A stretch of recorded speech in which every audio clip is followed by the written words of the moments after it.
खूप वर्षांपूर्वी एका जंगलात चिनी आणि मिनी असे दोन मांजरे राहत होती. दोघींची मैत्री प्रसिद्ध होती. त्या नेहमी एकमेकींना मदत करत. एके दिवशी मिनी काही कामानिमित्त जंगलातून जात होती.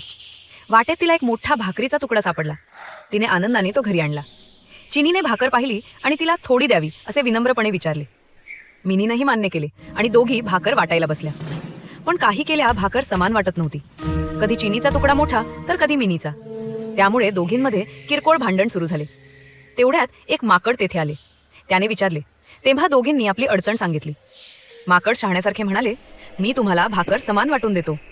ते म्हणाले तसे त्याने भाकर 2 भागात केली, पण मुद्दामच एक तुकडा मोठा ठेवला. मग म्हणाले, हा तुकडा मोठा आहे, मी थोडा खाऊन समान करतो. असे करत करत तो दोन्ही तुकड्यात कमी अधिक खात राहिला. शेवटी भाकर जवळजवळ संपली. आता चिनी आणि मिनीला समजले की माकडाने त्यांची भांडणाची संधी घेऊन भाकरच खाल्ली. दोघींना आपली चूक कळली. त्या म्हणाल्या, आपण भांडलो नसतो तर भाकर आमची राहिली असती. त्या दिवसापासून चिनी आणि मिनीने कधीही छोट्या गोष्टीवरून भांडू नये असा निर्णय घेतला. तात्पर्य, एकता आणि शांतता राखली तर आपण नुकसानापासून वाचू शकतो.